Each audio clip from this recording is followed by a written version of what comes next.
memakan mayat minimal 7 orang dan kekuatan akan terus bertambah.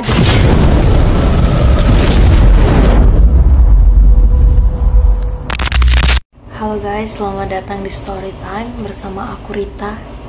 Apa kabar kalian hari ini? Semoga tetap semangat menjalani minggu ini ya. Di sini aku akan membawakan sebuah kasus yang pernah menghebohkan Indonesia pada tahun 2003, yaitu tentang kasus pencurian dan pemakanan jenazah atau mayit, atau biasa disebut dengan kasus kanibalisme pada tahun 2003. Kasus ini sangat menghebohkan dan menggemparkan Indonesia pada zaman itu karena dilakukan oleh seorang laki-laki yang dia mengaku bukan hanya memakan 1 atau 2 orang tetapi 3 orang, karena dia percaya dengan melakukan hal itu akan menambah kekuatan supranatural. Kejadian ini dilakukan di 2 tempat yang berbeda, yaitu di Lampung dan Purbalingga.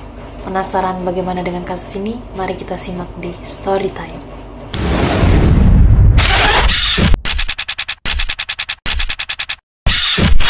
Sumanto lahir pada tanggal 3 Maret 1972.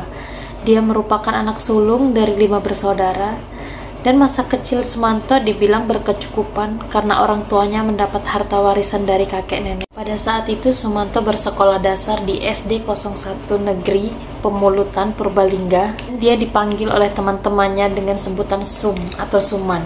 Pada saat kecil ini, dia sudah terlihat badung atau terlihat nakalnya. Setelah lulus SD, niatnya untuk masuk ke sekolah unggulan terhalang nilai etanas murni atau biasa disebut NEM. Tapi karena Sumanto ingin masuk ke SMP unggulan itu, dia sampai mengulang ke kelas 6 lagi dan belajar sungguh-sungguh. Dan pada akhirnya di tahun berikutnya dia berhasil masuk ke SMP yang dia idam-idamkan. SMP itu berjarak sekitar 3 km dari rumahnya. Itulah yang membuat Sumanto mengharuskan setiap hari berjalan kaki pulang pergi dari rumah ke sekolahnya. Aktivitas Sumanto sehari-hari setelah pulang sekolah yaitu mengembala kambing dan mencari rumput. Sore harinya dia belajar mengaji, dan biasanya pada malam harinya Sumanto menonton layar tancap di sekitar rumahnya. Dan pada akhirnya bertahun-tahun berlalu, kesulitan ekonomi mulai melandai keluarga Sumanto. Itulah yang mengharuskan keluarganya untuk menjual satu persatu barang yang ada di rumahnya untuk mencukupi kebutuhan hidupnya. Untuk kelas 3 SMP, Sumanto pun putus sekolah, kemungkinan dikarenakan kekurangan ekonomi. Setelah dewasa, Sumanto memiliki 2 mantan istri.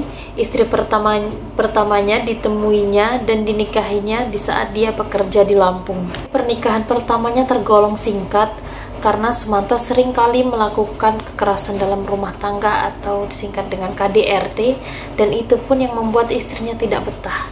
Setelah 1 tahun bercerai dengan mantan istrinya, dia kembali menjalin hubungan dengan janda warga Lampung yang bekerja di pabrik tebu yang satu tempat bekerja dengan Sumanto. Itu mereka menikah pada tahun 1993 dan dikaruniai 1 anak perempuan. Kebiasaan Sumanto yang suka KDRT kembali membuatnya harus bercerai dari istri keduanya.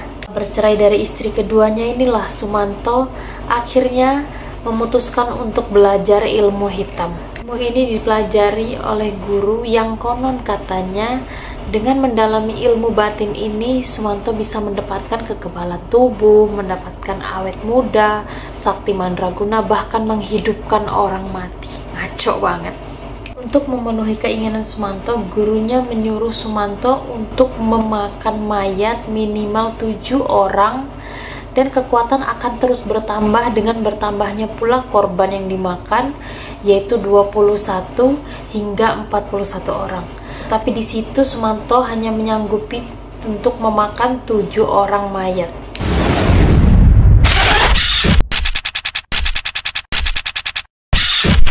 Korban pertamanya adalah teman seperantauannya yang juga bekerja di pabrik gula Lampung. Korban keduanya adalah seorang penjahat yang ingin merampok Sumanto, dan dengan dalih perlindungan diri Sumanto akhirnya membunuh perampok tersebut dan menyeretnya ke dalam hutan, dikulitinya dan dimakannya. Tidak membutuhkan waktu yang lama, Sumanto hanya menghabiskan waktu 1 malam untuk menghabiskan korbannya tersebut hingga menyisakan hanya tulang dan jeroannya saja. Dan lebih gilanya lagi, Sumanto memotong alat vital korban dan menyimpannya sebagai jimat. Dan korban yang ketiga atau yang terakhir yang membuat kasus ini terungkap dan benar-benar viral pada tahun 2003 yaitu kasusnya Mbah Rinah. Berbeda dari dua korban sebelumnya yang dia habisi dan dia makan di Lampung, kali ini Sumanto sudah pulang ke Purbalingga atau ke tempat asalnya tadi. Nah, tidak jauh dari situ, Sumanto mendengar suara dari masjid yang mengumumkan bahwa ada seorang nenek-nenek yang sudah meninggal dunia, yaitu Mbah Rinah. Setelah mayat Mbah Rinah dikubur, belum sampai 24 jam warga dibuat heboh karena kuburan Mbah Rinah ditemukan acak-acakan, dan setelah diperiksa kembali, mayatnya Mbah Rinah hilang.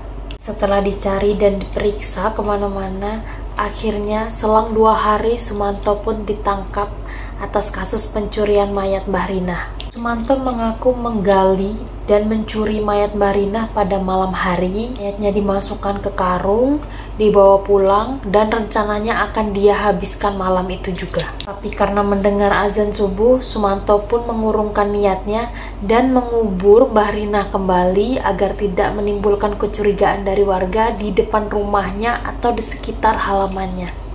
Setelah situasi dirasa aman oleh Sumanto, Sumanto kembali mengeluarkan mayat Mbah Rinah yang sudah dikubur sebelumnya di halamannya dan memakan mayat Mbah Rinah. Dan lebih gilanya lagi, Sumanto mengaku bahwa dengan memakan mayat Mbah Rinah akan membuat Mbah Rinah hidup di dalam tubuhnya. Bukan hanya itu, Sumanto juga memberikan beberapa potong kepada ayahnya yang dibuat seolah-olah mayat Mbah Rinah itu sebagai daging kambing yang sudah disate. Dan karena perbuatannya, Sumanto pun dihukum 5 tahun penjara, tapi mendapatkan remisi dan bebas pada tanggal 24 Oktober 2006.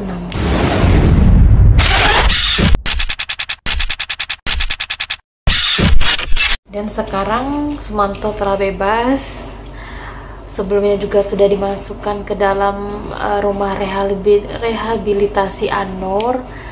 Sekarang dia sudah hijrah menjadi pribadi yang lebih baik lagi, nggak masuk ke aliran sesat lagi. Kita doakan aja bersama-sama supaya Sumanto menjadi pribadi yang lebih baik dan tidak mengulangi kesalahan di masa lalunya. Serem ya. Oke guys, terima kasih yang sudah nonton. Jangan lupa pencet like, komen, dan subscribe ke channel ini. Sampai jumpa.